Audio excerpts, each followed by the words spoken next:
होळीचा दुसऱ्या दिवशी देशात मोठ्या उत्साहात वेगवेगळ्या रंगाची उधळण करतात, परंतु भंडारा जिल्ह्यातील लाखांदूर तालुक्यातील गवराळा या गावातील नागरिक मागील 33 वर्षापासून होळी व रंगाची उधळण करीत नाही. मात्र रंगाचा सण भक्ती रंगात रंगून साजरा करीत असतात. भंडारा जिल्ह्यात होळी व रंग न खेळणारे गाव म्हणून गवराळा गावाला ओळखले जाते. गावात किसनबाबा अवसरे महाराज यांचे वास्तव्य होते. ते मूळचे चंद्रपूर जिल्ह्यातील बेलगाव येथील रहिवासी होते. ते व्यवसायाने गवंडी होते. गवराळा येथील हनुमान मंदिरात राहत असत आणि त्यांनी श्रमदानातून स्वच्छता मोहीम आणि या परिसरातील अनेक गावांमध्ये मंदिराचे बांधकाम केले. माझं नाव हरिदास रघुनाथ खरकाटे, राहणार गवराळा.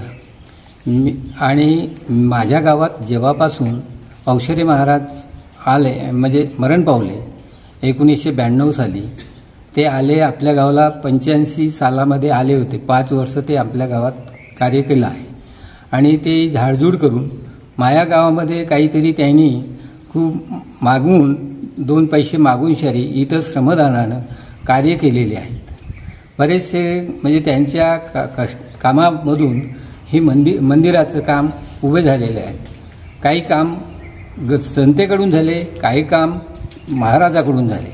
आणि ते स्वावलंबी जीवनातून आपल्या यातून ज्यांनी जीवन जगवलं आहे. आमच्या गावाला म्हणजे त्या काळापासून लहान मुलापासून तर मोठ्या थोरापासून ही इथं कोणत्याही प्रकारची रंग किंवा कोणतेही वाईट शब्दानं बोलल्याच जात नाही. आणि ते महाराज आमच्याकडे जेव्हापासून आले तेव्हापासून आमच्या गावाला शांतताच बाळगल्या जात असतो.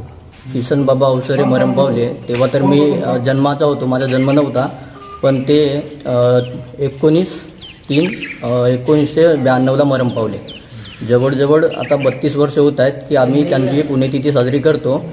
ते पुण्यतिथी साजरी करण्याचं कारण म्हणजे ते ज्या दिवशी मरण पावले तो दिवस म्हणजे शिमग्याचा होता. तो आम्ही शिमग्याचा म्हणजे होळीचा होता. रंग आम्ही खेळणार नाही त्या दिवशी.